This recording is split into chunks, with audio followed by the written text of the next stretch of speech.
Alright guys, I don't hide anything from you.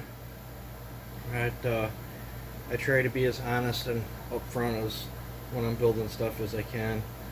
And let me find my pointer or some sort of pointer device. I will show you guys when I make mistakes, when I don't. It doesn't matter. I am only just a human, so people make mistakes. And on this one, I'm going to introduce you guys to the Ring of Death.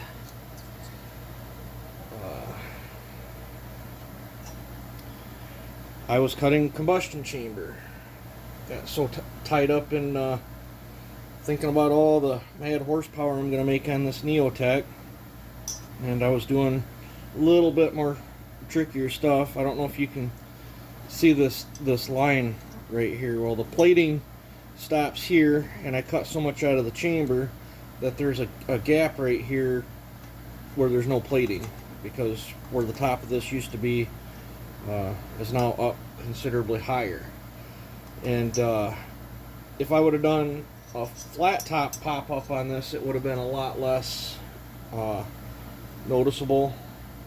But I did a two-step staged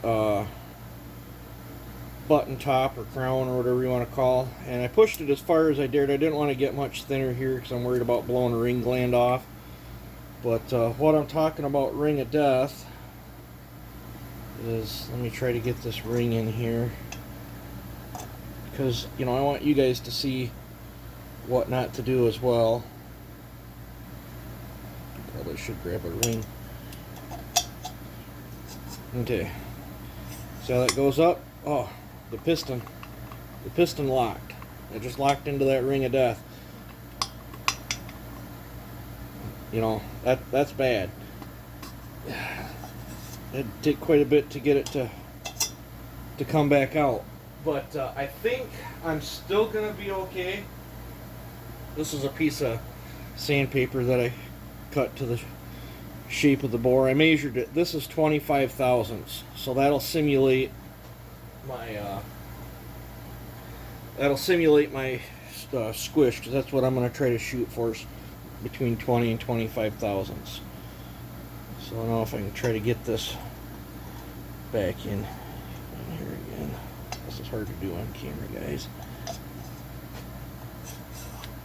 Okay, I pushed it down. It does not snag that Ring of Death. So I am really hoping that 25 thousandths of squish, and I will not hit that Ring of Death, because what will happen is if I hit that Ring of Death while this thing's running, that ring's going to snag in there. It's going to either peel part of the plating off, or most likely, in my experiences, it rips the top of the piston off. Makes a bad day, blows the saw real good.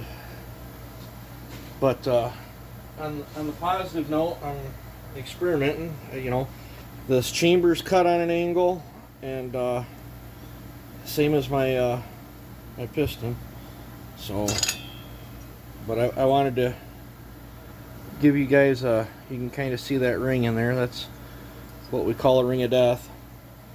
So I was close, very close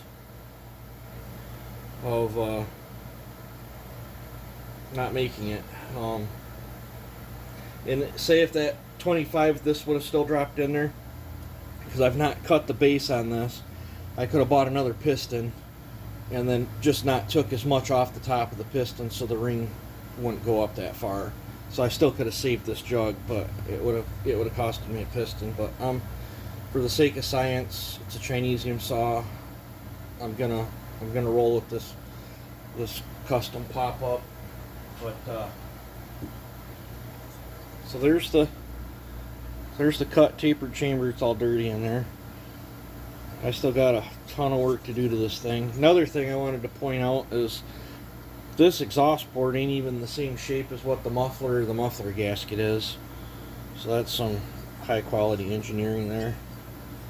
But let's hopefully I don't make any more close to mistakes. I mean, I'd have won another 10-15 thousandths on there. I'd have been buying a piston, possibly a jug. So Let me get you out of here. So that's that. Like I said, I'm gonna trim them clips down. But other than that, I'm pretty happy with how that chamber turned out. Piston turned out pretty good. I cut a lot off the top of it, and I gotta stretch these out yet and clean it up. But hopefully I can turn this into something. Yep, that's the ring of death. That's what you don't want to run into.